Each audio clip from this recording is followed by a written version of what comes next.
Bismillahirrahmanirrahim. Assalamualaikum warahmatullahi wabarakatuh. Alhamdulillah, alhamdulillazi amarana bis-zakati wa ja'alaha sababan li rabbil darajatil ummah. Wassalatu wassalamu ala asyrafil anbiya'i wal mursalin Sayyidina Muhammadin wa ala alihi wa sahbihi ajmain. Amma ba'd. Qala Allah Ta'ala fi kitabil karim, a'udzu billahi minasyaitonir rajim. Khudh min amwalihim shadaqatan tutahhiruhum wa tuzakkihim biha.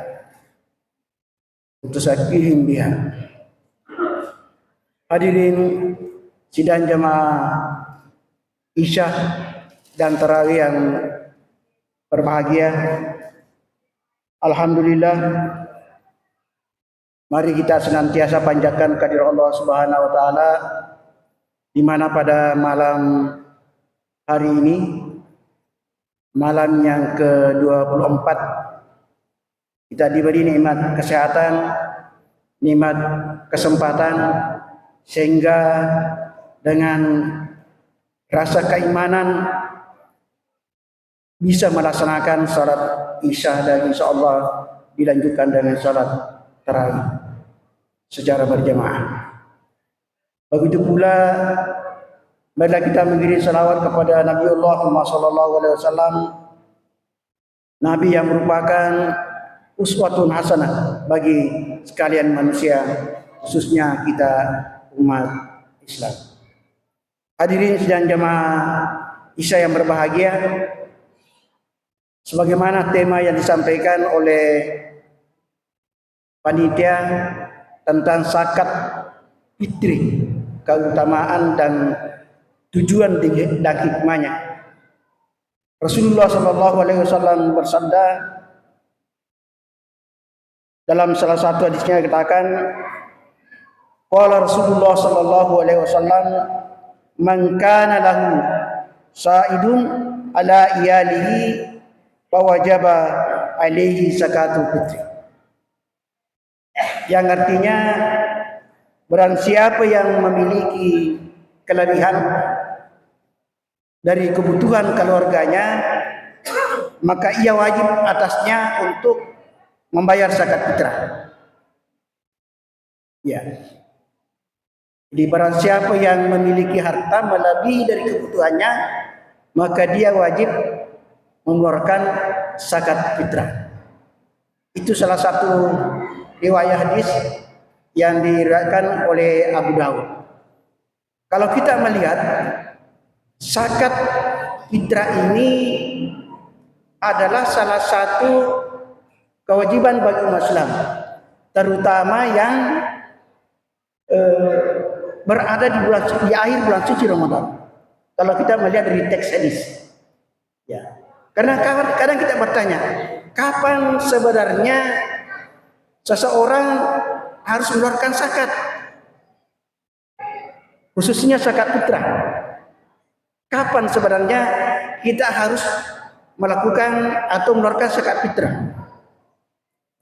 Kalau berdasarkan hadis yang pertama yang saya bacakan, waktu zakat fitrah itu memang ada di akhir bulan suci Ramadan. Berada di akhir bulan suci Ramadan sebelum salat Idul Fitri.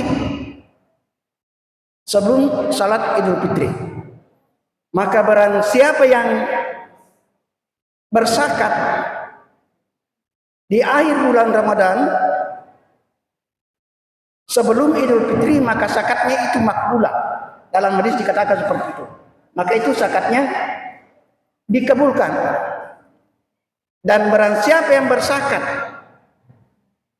sesudah Idul Fitri, maka dia hanya bersedekah. Itu.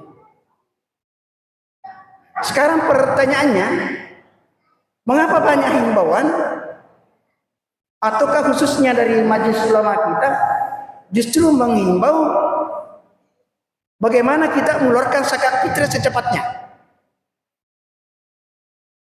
Hal ini kalau kita lihat dari segi pandangan para imam mazhab, kalau menurut Imam Abu Hanifah, ya, begitu masuk bulan suci Ramadan, ketika itu kita sudah boleh mengeluarkan zakat.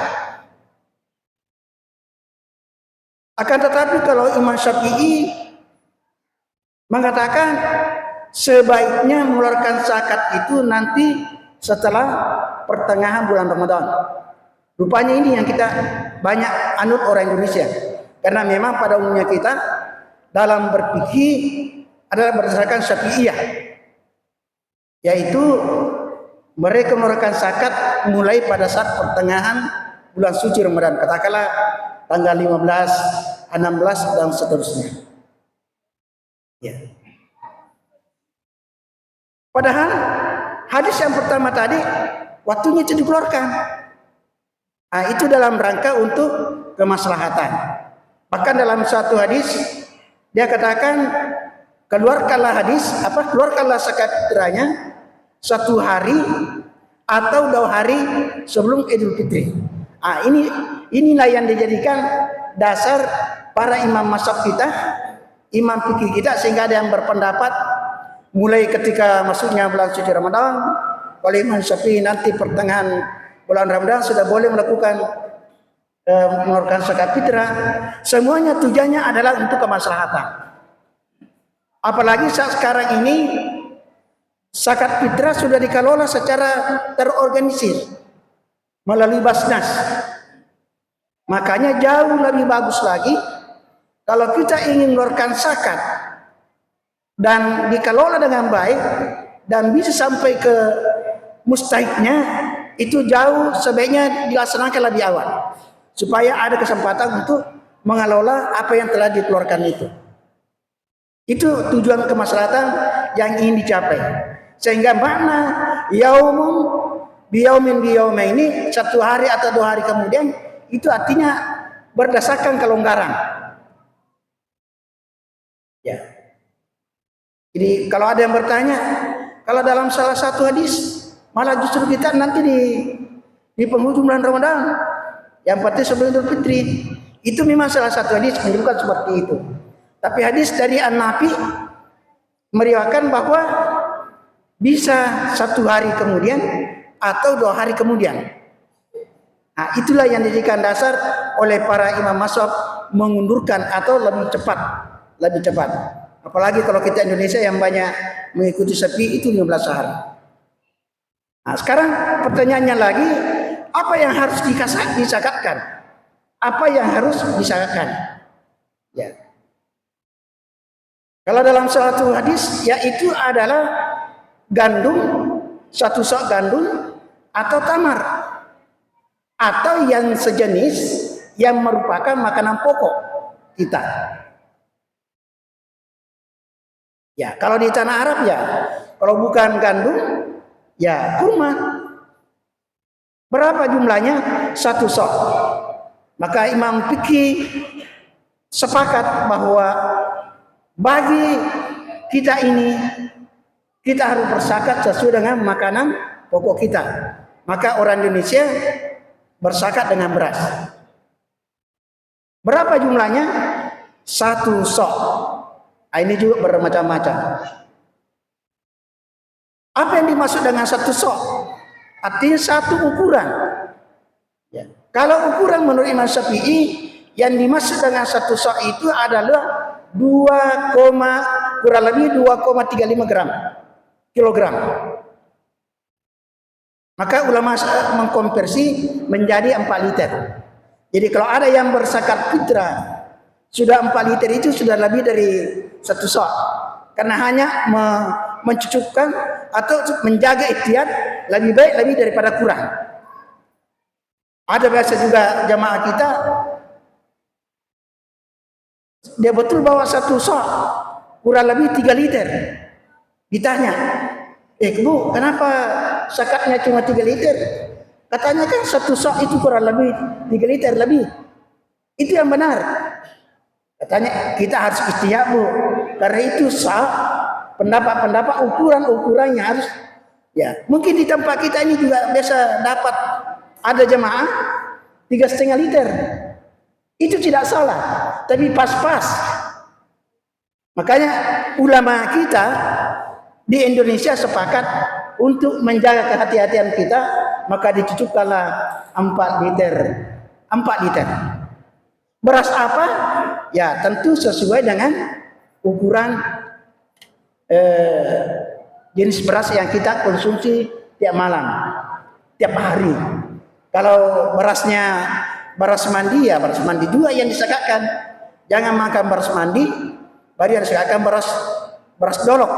Itu tidak sesuai. Pokoknya apa yang kita konsumsi, itu yang kita sekatkan. Ya. Hadirin sidang jamaah Isya yang berbahagia. Kemudian tentu yang kita harus paham juga bahwa untuk siapa? Apa sebenarnya tujuannya zakat? Ya, kalau tadi kita sudah ada ukurannya, apa tujuannya? Di dalam surah At-Taubah tadi yang saya bacakan, khudz min amwalihim shadaqatan tutahhiruhum. Ambillah harta mereka itu, zakat mereka itu, sedekah mereka itu, apa tujuannya? Tutahhiruhum, untuk mensucikan. Siapa yang mau disucikan? Paling tidak ada 3 yang mau disucikan. Pertama adalah musakki.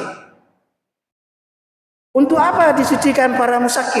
Orang yang mengeluarkan zakat, supaya disucikan dari sifat kikir, ya, sifat kikir dan bahil, ya. Karena rasanya dia untuk menghindari dari sifat masyikit nama peling. Wah, kikir gelang. Itu tujuannya untuk musakki, bayi yang berzakat, supaya terjauh dari sifat kikir. Yang kedua tujuannya untuk mustahik. Mustahik yang di sini dimasukkan adalah al-masakin. Adalah untuk membersihkan juga. Apa yang mau dibersihkan adalah sifat-sifat yang hasad, iri hati, cemburu. Tetangganya beli mobil, dia yang keringat dingin. Dari mana lagi dia dapat?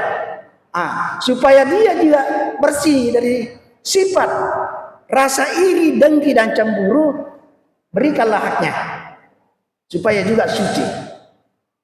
Dan yang ketiga, tujuannya utamanya zakat itu adalah untuk harta itu sendiri, untuk jiwa itu sendiri, supaya bersih dari hal-hal yang memang mungkin ada yang sifatnya subhat dan lain sebagainya. Ya. Hadirin sidang jamaah Isya dan Tarawih yang berbahagia. Tentu yang terakhir, apa hikmah? Ya, tentu tujuan sosialnya adalah bagaimana terjadi hubungan yang baik antara orang yang memiliki kemampuan yang disebutkan dalam Al-Quran dengan bahasa yang halus, orang yang musakki dengan orang-orang yang mustahik dan orang-orang yang berhak. Tapi perlu kita pahami bahwa tidak semua mustahik itu datang minta. Ada juga yang pasrah. Ini tugasnya amil ini. Tugasnya amil ini. Harus ada data, perlu ada kerjasama pengurus masjid atau pengelola UPZ dengan bapak-bapak ketua RT kita, karena Pak ketua RT lah yang tahu persis siapa masyarakatnya yang hak. Ada yang punya hak tapi dia tidak datang minta. Dan memang itu disebutkan dalam Al-Quran. Wa fi amwalihim haqqul lis-sa'ili wal mahrum. Pada harta-harta para musaki itu ada haknya orang, apakah orang itu datang minta atau diam-diam saja. Ini tugasnya UPZ kerjasama dengan pemerintah ujung tombak, yaitu Bapak RT kita ini yang lagi PLT, untuk mendeteksi itu. Jangan sampai ada warga di sekitar kita dia punya hak sesungguhnya, tapi kita tidak tahu dan kita tidak sampaikan, maka jadilah tanggung jawab bagi kita semua. Akhirnya tujuan utamanya adalah bagaimana terjadi hubungan sosial, hubungan horizontal antara kita sesama semua sebagai hamba Allah Subhanahu wa taala. Karena sesungguhnya yang paling mulia adalah orang-orang yang bertakwa. Kalau orang-orang kaya atau musaki tidak lagi kikir, dan orang-orang yang berhak atau mustahik tidak lagi memiliki rasa cemburu, maka terjadilah interaksi yang baik, terjadilah dalam kehidupan yang romantis, harmonis dalam kehidupan bermasyarakat. Itulah tujuan daripada zakat. Mudah-mudahan ada manfaatnya bagi kita semua. Adhanallahu ya jamain. Wallahu muwaffiq ila aqwamit thariq. Wassalamualaikum warahmatullahi wabarakatuh.